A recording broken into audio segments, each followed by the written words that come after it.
ఏపీలో మహిళా ఓట్లు మొత్తం గంపగుత్తగా వైఎస్ జగన్ కే ప్రూఫ్ వీడియో. తెలుగు రాజకీయాల్లో వైఎస్ జగన్ రాజకీయ ప్రయాణం ఓ సంచలనమని చెప్పవచ్చు.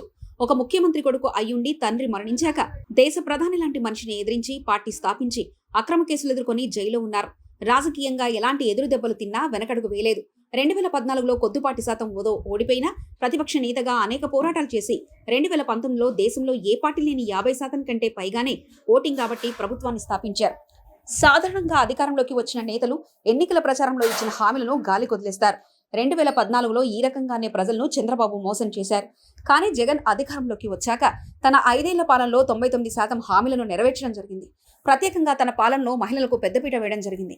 సంక్షేమ పథకాల లబ్ధిదారులకు మెజార్టీ మహిళలకే వైసీపీ ప్రభుత్వం ప్రాధాన్యత ఇవ్వడం జరిగింది. అమ్మఒడి లేదా ఇంకా అనేక సంక్షేమ పథకాలకు అర్హులుగా మహిళలకే ప్రత్యేక స్థానం కల్పించారు. 2024 ఎన్నికలకు సంబంధించి వైసీపీ పార్టీ తరఫున పోటీ చేసే విషయంలో మహిళలకు పెద్ద సంఖ్యలో సీట్లు కేటాయించారు. ముఖ్యంగా ఎస్సీ, ఎస్టీ, బీసీ కుటుంబాలకు చెందిన ఎందరో మహిళలను చట్టసభల బరిలో నిలిపారు.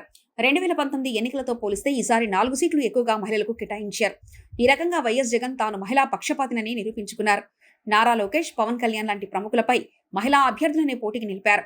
పిఠాపురంలో పవన్ కళ్యాణ్ పై వంకా గీతాను పోటీకి దింపడం జరిగింది. మంగళగిరిలో నారా లోకేష్ పై బీసీ సామాజిక వర్గానికి చెందిన మురుగుడు లావణ్యను పోటీకి దింపడం జరిగింది. ఎస్టీల విషయానికొస్తే పాలకొండలో విశ్వరసాయన కళావతి, రంపచోడవరంలో ధనలక్ష్మికి అవకాశం ఇచ్చారు. ఎస్సీ మహిళలు మేకతోటి సుచరిత, తానేటి వనితలకు ఏకంగా హోంమంత్రులు అవకాశం కల్పించారు. గుంటూరు పార్లమెంటు పరిధిలో 4 మహిళలకు అవకాశం కల్పించడం జరిగింది. రాయలసీమలో కొరబ వర్గానికి చెందిన ఉషశ్రీచరణ్ కు మళ్లీ ఛాన్స్ ఇచ్చారు. కురబ, నగరిలో రోజా, గంగాధర, నెల్లూరు కుప్రాలక్ష్మి, ఇలా చెప్పుకుంటూ పోతే అనేక చోట్ల మహిళలకు జగన్ పెద్దపీట వేయడం జరిగింది.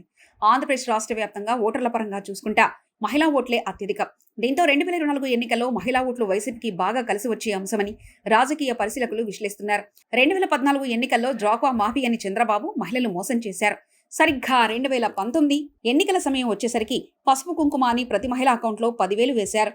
కానీ చంద్రబాబు ఓడిపోయారు. అయితే అధికారంలోకి వచ్చిన జగన్ మొదటి నుంచి మహిళలకు సంక్షేమ పథకాలు అందిస్తూనే పాలన అందించారు. కాబట్టి ఈసారి మహిళా ఓటు బ్యాంకు చాలా వరకు వైసీపీకి అనుకూలంగా ఉందని చెప్తున్నారు.